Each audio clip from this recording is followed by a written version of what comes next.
The first year into the Depression, my mother invited me on a cruise ship to Alaska with my younger brother and my grandmother. The only cruise I'd ever been on was one of those weekend party boats to Mexico, not a 2-week trip that would take us all the way to the Northern Lights, so I agreed. It was either agree or go back to Portland and drink alone in my apartment. I mean, at least the scenery would be better.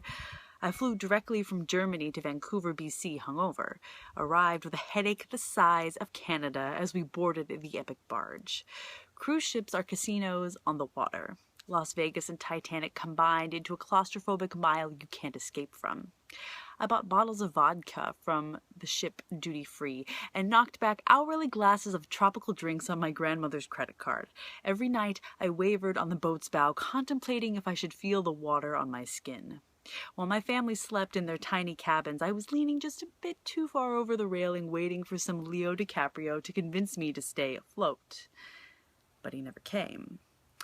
One more cigarette and only guilt as I spent every night smoking on the deck, looking into the dark water below, contemplating whether to jump into the ocean and let the waves swallow me. I felt like I had been drowning anyway. Why not make it literal? I imagined my mother's face as the captain told her what happened, that they don't slow the boat for jumpers.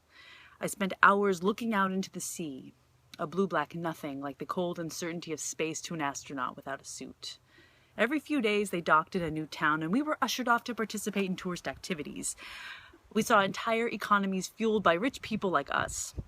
We docked in Ketchikan, where us white folk bought native Alaskan culture and wore it like a trend, pretending we helped preserve their heritage. In Anchorage, where buses replaced the boat and gravel replaced ocean as we drove to Glacier Bay to touch the oldest water in the world.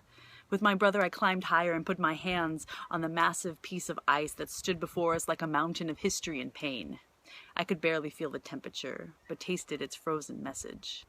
This is what the dinosaurs must have felt like before they became extinct.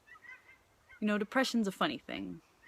Funny in the sense that you feel nothing, only moments of clarity that cut clear and truthful in their painful honesty.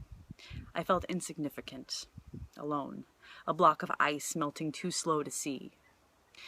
A day later, we boarded the board again, just in time to hear the captain's announcement that the Michael Jackson trivia contest was about to begin. Surprisingly, for the first time on the trip, I felt something. The urge to compete, to succeed, to win. I grabbed my 16-year-old brother, and we quickly made our way to the second deck bar where the contest took place, and I scanned the room and knew without a doubt I had a chance of winning against the teams of 40-something drunks and the 12-year-old children who were also waiting to try their luck at some MJ trivia. My brother looked nervous, but I without a doubt knew that that trophy was mine. It was just a matter of me waiting to claim it.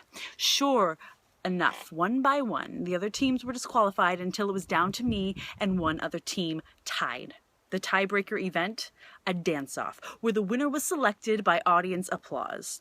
We were allowed to select our own songs, which made my victory imminent. Turning to my brother, I winked. Watch me win. The easiest way to get a crowd on your side is to not hold back. The other team went first, with their representative doing her best impression of the girl from the Way You Make Me Feel video, swishing and flicking her hair left and right. The audience was intrigued, loudly clapping for her performance. Then I took the stage. My song? Wanna Be Startin' Something. Magically, the DJ set the record to the exact moment I wanted, and I began to dance as Michael's voice sang out, "Lift your head up high and scream out to the world. I know I am someone, and let the truth unfurl. No one can hurt now, because you know it's true. Cause I believe in me, so you believe in you. Help me sing. Mama say, mama sa, mama kusa. Mama say, mama sa, mama kusa." I spun. I laughed. I embodied joy. I danced. I leapt through the audience, encouraging, empowering, and delighting the crowd. I did a full-on breakdance floor spin and ended confident, posing with a classic MJ crotch grab. The audience roared. The sound was hollow as it hit my ears, but for a brief moment, I felt the rush of warmth trickle over me as I looked across the room at my brother, who smiled brightly, his blue eyes inviting as an ocean wave. As we carried the trophy back to our cabin, my brother was excited and couldn't wait to tell our mother what he had just seen, how his sister destroyed the competition, how she won over the crowd, how she was alive, and for the first time in a long time. I actually felt like it.